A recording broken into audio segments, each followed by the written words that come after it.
Los guiones descartados de Jurassic Park suelen tener usualmente escenas difíciles de hacer, un argumento demasiado alocado o simplemente no le gustaron a la productora, misma razón por la que fueron descartados. Usualmente teniendo ideas muy buenas, con algunas escenas que pudieron volverse icónicas de lo bien planeadas que estaban y que a muchos nos hubiese encantado ver en la pantalla grande con lujo de detalle. No obstante, del guión que hablaremos hoy no diría que estuvo mal que lo descartaran. Además, en aquel momento de la saga en donde atravesaba retrasos y constantes cambios de rumbo, este guión fue una de las ideas que llevaban a Jurassic Park a otro rumbo, uno que sería de bajo presupuesto y demasiado exagerado. Algo que me encanta de este descartado guión, y es lo que nos reúne el día de hoy, son las tan escasas criaturas con las que contaba esta historia, dejando atrás a los dinosaurios gigantes como podría ser el Spinosaurus o Tyrannosaurus Rex, y centrándose en criaturas pequeñas. Algunas de las cuales son exclusivas de esta historia y que por lo poco que se describe en este guión serían criaturas conocidas, pero que sufrieron cambios para hacerlos más mortíferos y prepararlos para la guerra. Hoy le daremos un vistazo a todas ellas.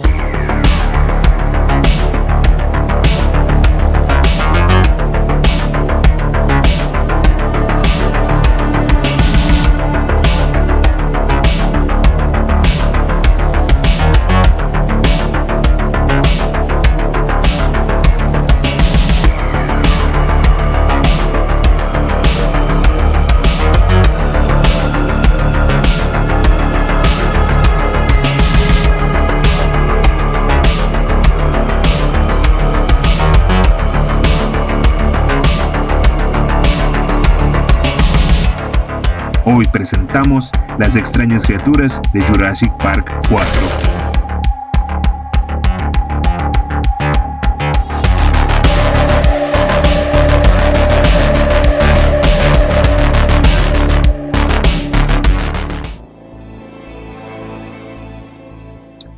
John Sayles es el guionista y director de algunas de las mejores películas del cine independiente, siendo nominado 2 veces al Oscar por Mejor Guión Independiente, además de realizar algunos de los trabajos con monstruos que al menos para mí se les recuerda con mucho cariño. Escribió el guión para La Bestia bajo el asfalto, 1980, Piranha, 1978, Aullidos, 1981, además de coescribir Leviatán, 1989. Aunque un buen escritor y director independiente, su trabajo y aporte para Jurassic Park es de lo más extraño que pudo haber hecho. Antes de empezar debo decirles que no, los híbridos humano-dinosaurios no aparecen en este guión, además debo de aclararles que esos conceptos fueron hechos antes de este guión del 2004, realizados por Carlos Guante, seguían otro guión e idea. La idea del humano dinosaurio estaba presente desde el inicio, pero al ver estos conceptos, Steven Spielberg y Universal los detestaron profundamente, dejando todo el concepto en la basura o reciclándolo para una atracción de un parque de diversiones, el proyecto Evil Lution, del cual quizás hablaremos a futuro. Sayles escribió 2 guiones, de los cuales se filtró uno, y el otro quedó en completo misterio. Lo curioso es que Steven Spielberg habría contratado a Sayles personalmente, y varias de las ideas de los dinosaurios fueron desarrolladas por el mismo Spielberg, el cual aprobó inicialmente este guión. Pero cuando se filtró y no le gustó al público, Steven Spielberg lo terminó cancelando y dejando la idea pausada, de momento.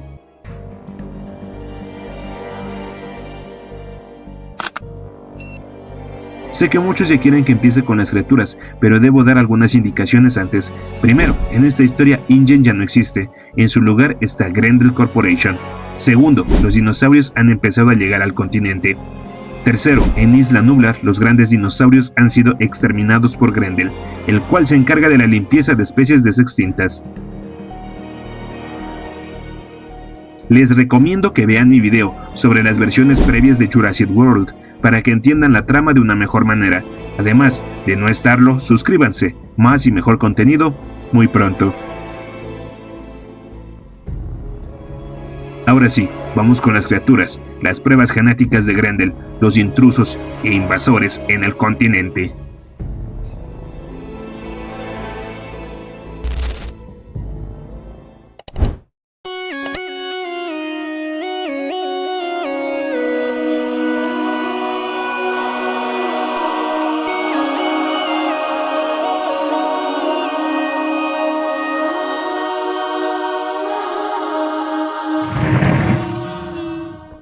Pteranodón.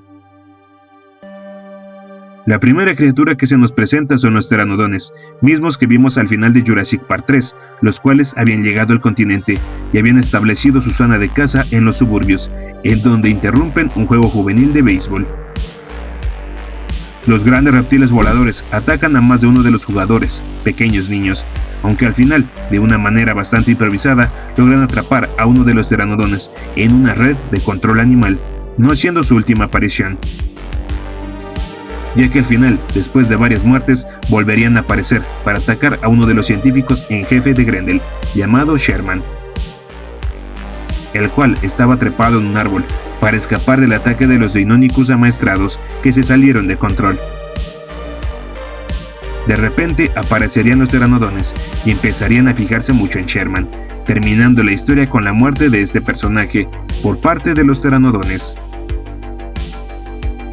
El guión no les describe algún cambio o algún rediseño, siendo los mismos vistos en Jurassic Park 3, teniendo además el infame particularidad de los dientes en sus picos, mismos que fueron duramente criticados del diseño de Jurassic Park 3, no habiendo ningún cambio en su comportamiento, siendo igual de agresivos que los que vimos en el aviario de Sorna.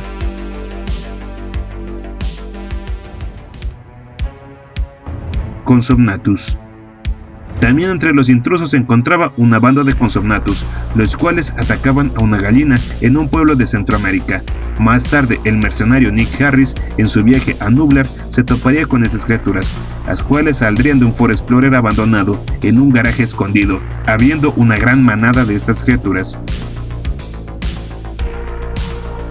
Finalmente, tras escapar y lograr despertar en el castillo en los Alpes suizos, Nick encendería la televisión y pondría un reportaje en donde aparecerían los Compsognathus acorralando y atacando a un mapache, y diciendo, según el reportero, que eran animales que, aunque pequeños, resultaban peligrosos.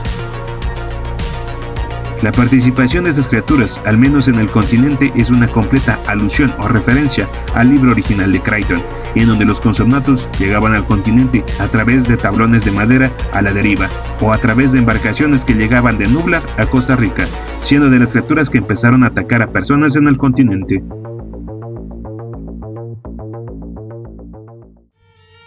Kronosaurus.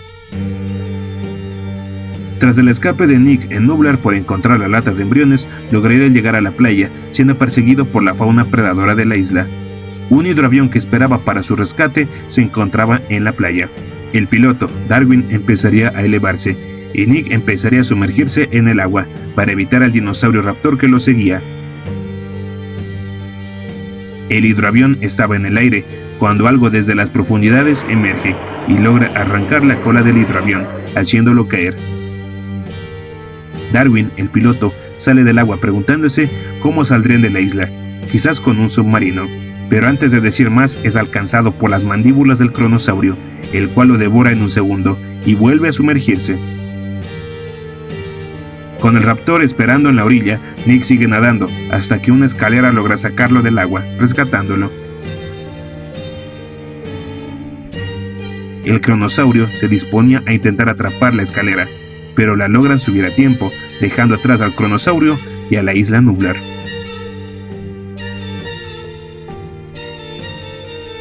Por primera vez se incluiría una escena de un reptil marino, una bastante rápida y algo caótica por momentos, que nos dejaba más dudas que respuestas. ¿Acaso Grendel había clonado al Kronosaurus para que fuese una especie de guardián marítimo, o era uno de los secretos mejor guardados de la extinta InGen?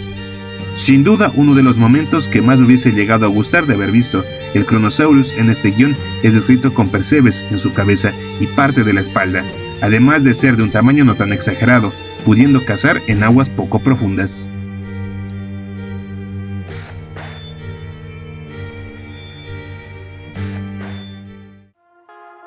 Ankylosaurus.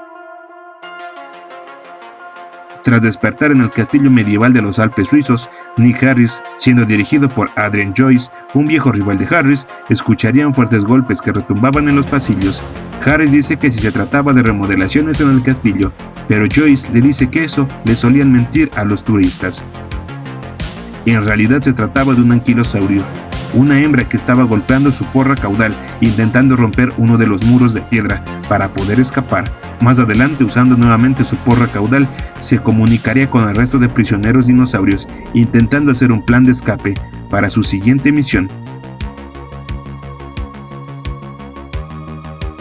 Misión en la cual los dinosaurios serían liberados desde el cielo, cayendo desde un avión y abriendo paracaídas para caer en la jungla latinoamericana de Cuchitamba, una zona ficticia ecuatoriana, en donde la misión sería acabar a Pepe Aguilar, un narcotraficante. El Anquilosaurus lograría golpear algunos de los vehículos en los cuales los narcotraficantes intentaban escapar del desastre y muerte que había traído el escuadrón de dinosaurios entrenados. Para asegurar su misión se le habían puesto chalecos antibalas y protección en zonas débiles al Anquilosaurus, además de estar fuertemente reforzado naturalmente. Ahora con todo el equipo era casi indestructible.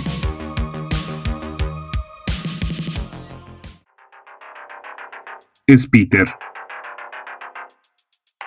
Cuando John Hammond cuenta cómo Jurassic Park había caído, vemos, en forma de flashback, la muerte de Dennis Nedry a causa de lo que el guión se le llama Chlamydosaurus sputori o Spiter, para abreviar. Solo que la muerte es diferente. Suponemos que así lo imaginó Hammond, o quizás es un retcanon de la escena, ya que el Spiter mata a Nedry antes de que pueda subirse al jeep, además que la misma criatura podría ser nueva. Nunca se menciona el Dilophosaurus, solo llamándolos Spiter o Chlamydosaurus sputori. En dada parte, tras escapar de los raptores excavadores de la isla, Nick llegaría a un canal de túneles, los cuales deberían llevarlo a la salida, viendo la luz al final del túnel que lo llevaba de regreso a la jungla de Nublar. Pero de repente, al alumbrar con su linterna, puede ver adelante de él a 3 escupidores, o Spiters. Harris les dispara, pero no se amedrentan. Tras escapar por una escotilla, uno de los escupidores le intenta seguir, pero es regresado al túnel, siendo asesinado por uno de los raptores excavadores, que empieza a seguir a Harris con dirección a la costa. Más adelante, Grendel tenía en sus laboratorios de los Alpes suizos a 2 de los escupidores, donde es Sherman quien nos explica sobre el nombre de estas criaturas. Chlamydosaurus era por los volantes de piel que tenían, y Sputori era porque podían disparar una espesa saliva venenosa de color negro de sus bocas. Nick nombra a estas 2 criaturas como Castor y Pollux, integrándose al escuadrón. Además de también se nos dice que en algún momento anteriormente los Deinonychus habían atacado a los Spiters, pero habían caído enfermos durante días. Castor y Pollux saltarían también del avión y abrirían sus paracaídas, además de internarse en la base de Pepe Aguilar, asesinando a algunos traficantes mientras estos veían una película de Gamera. Los Spiter no tuvieron compasión. Tras el ataque en la finca de Aguilar, Castor y Pollux se internan en su mansión y con una nube de humo llegan al jacuzzi de Aguilar y lo matan rápidamente, teñiendo el lugar de rojo, solo escuchándose los gritos de Aguilar.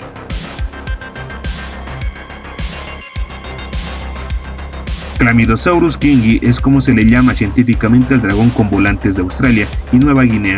Sin embargo, a su contraparte de esta historia se le llama Chlamydosaurus sputori, siendo quizás una corrección al Dilophosaurus de 1993.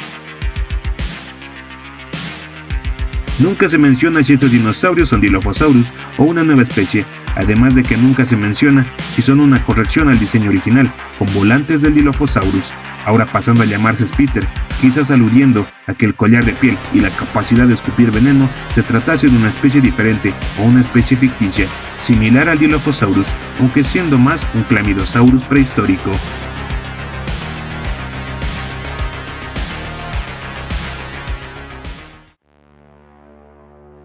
Escavarraptor. Cuando Nick Harris logra recuperar la lata de embriones que Nedry robó en 1993, es interceptado por los guardias de Grendel, los cuales exigen la lata de embriones de regreso, diciendo que no espere que algún dinosaurio le salve. La isla no tenía dinosaurios, los pocos que quedaban salen solo por la noche. Pero Harris advierte al jefe de los guardias de Grendel que tenía a un dinosaurio justo detrás de él. El jefe se ríe, pero una mandíbula llena de dientes afilados acaba con la vida del hombre. Los velociraptores estaban de regreso, solo que en esta ocasión eran un tanto diferente a la última vez que los vimos. Tenían madrigueras como topos por debajo de la tierra, siendo una capacidad totalmente nueva, para la cual estos dinosaurios estaban armados con garras gigantes en sus manos, similares a las del Therizinosaurus, con las cuales lograban cavar estos túneles. Eran de un color azul muy oscuro, casi negro, y tenían ojos de color rubí.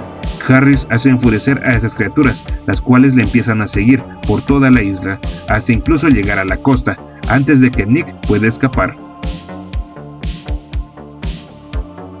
No se les vuelve a ver o a mencionar, pero solo bastó ese primer acto para que se convirtieran en las cosas y criaturas más habladas de este guión, ya que era extraño que los velociraptores pudiesen escarbar madrigueras subterráneas.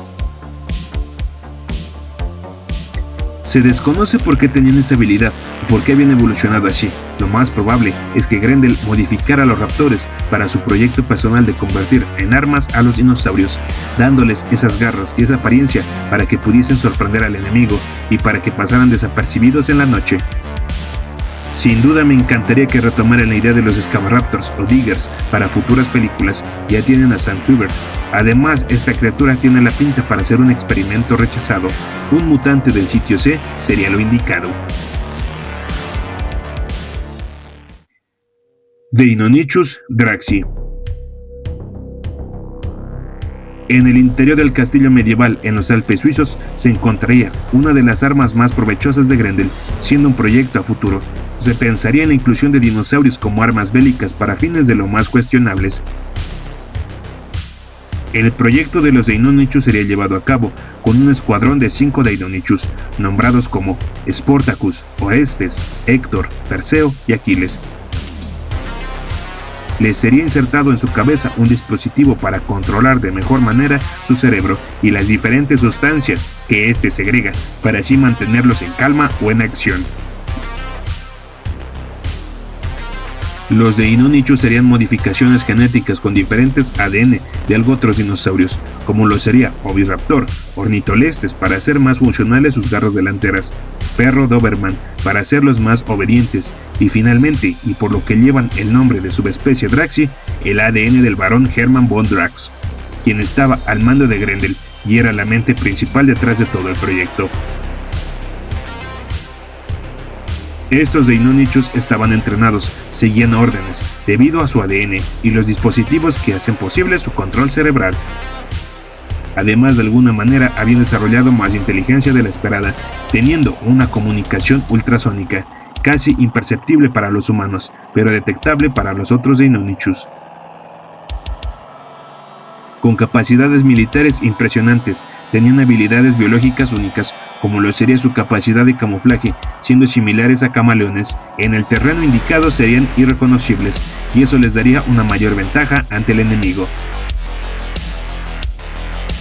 Como si no fuese suficiente al Nick Harris entrenarlos, sus tácticas de ataque se fortificaron en tan solo 4 días, y serían puestas a prueba en una primera misión, la cual consistía en rescatar a una niña secuestrada por delincuentes que esperaban un rescate. Para esta misión solo se usaron a 3 de los Deinonychus, Sportacus, Perseo y Orestes, los más capacitados para la misión. Siendo liberados, empezarían su ataque, terminando con cualquier mercenario armado y logrando poner a salvo a la niña. Finalmente, siendo Harris quien tras un duelo de miradas con Spartacus, el cual estaba bastante herido, lograría rescatar a la niña y dar la orden al escuadrón de Deinonychus para que abandonaran el sitio y se pusieran a salvo, felicitándolos por su trabajo.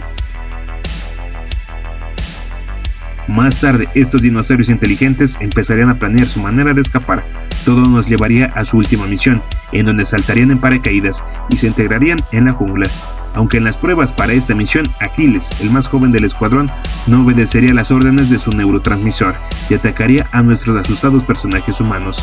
Un motín por parte de los Deinonychus se empezaba a hacer realidad. Tras haber logrado matar a Pepe Aguilar, los de Inunichu se sacarían sus neurotransmisores y empezaría la cacería de los miembros de Grendel, empezando por el Barón de Von Drax, el cual, junto a futuros inversores, intentaría escapar, pero sería finalmente acorralado por Spartacus, el cual empalaría al Barón de Von Drax, matándolo rápidamente. Además, Joyce también sufriría un destino similar por parte de Aquiles, solo que Joyce lograría clavarle una alabarda al dinosaurio. Aquiles mata a Joyce, pero muere por la pérdida de sangre, siendo encontrado por el resto del escuadrón. Los de Inunichus no atacan a nuestros personajes humanos, solo rugen triunfantes y se adentran en la espesa arboleda, dejándolos atrás. Se les había puesto una dependencia a la insulina, sus cuerpos la segregaban constantemente, pero de no poder tener una dosis exacta morirían. Pero como siempre nos ha enseñado y nos demuestra esta saga, y muy posiblemente esta no es la excepción, la vida encontrará la forma.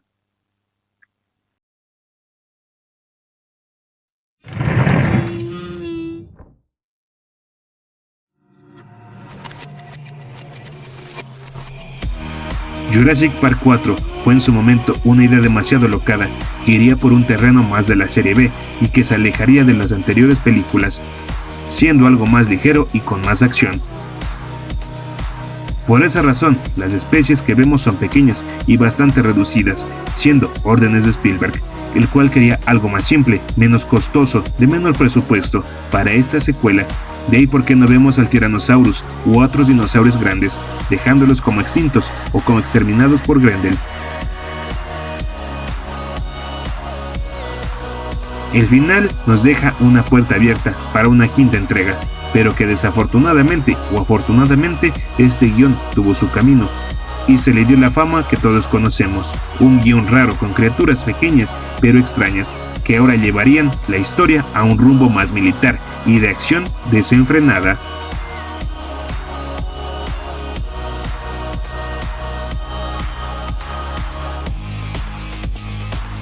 En pantalla estarás viendo los comentarios más destacados del anterior video. Debo nuevamente agradecerles a todos y cada uno de ustedes por su inquebrantable apoyo y su poderosa paciencia de esperar un nuevo video. Todos ustedes tienen una voluntad más fuerte que la de Spartacus, Héctor, Orestes, Perseo o Aquiles. Como dato final bonus, este guión tiene demasiadas fallas de continuidad, como la lata de embriones, la cual tenía una vida útil de pocas horas. Tras esto, los embriones ya no serían viables. Pero para esta historia ya habían pasado 12 años, y los embriones eran la pieza clave para este guión, lo cual no tiene mucho sentido. Como también, ¿qué pasó con el Spinosaurus o los dinosaurios de Sorna? Sabemos que Grendel es la dueña de las creaciones de InGen, pero ¿qué pasó con estos dinosaurios gigantes? ¿Y qué pasó con Sorna? Los pteranodontes son de Sorna, pero nunca se dice esto, o siquiera se menciona a la isla, al sitio B. Hay bastantes de estos errores en este guión, que podría pasarme bastante tiempo describiéndolo, pero creo que con la lata de Barbasol se darán una buena idea a lo que me refiero. Nuevamente, debo decirles que Spielberg aprobó esto. Pero bueno, déjenme en los comentarios qué les pareció las criaturas de Jurassic Park 4, escrita por John Sayles. ¿Esperaban ver a los grandes dinosaurios carnívoros de regreso o esperaban ver a los humanos dinosaurio antropomórficos? Como siempre les estaré leyendo, siempre me interesa saber sus opiniones y su punto de vista. Espero les gustara conocer más sobre este guión, que aparte de extraño o tonto, resulta interesante. Sin más, yo soy Genaro, esto es Gen Films. Te quedas con lo que matas y los veré pronto en la próxima pesadilla.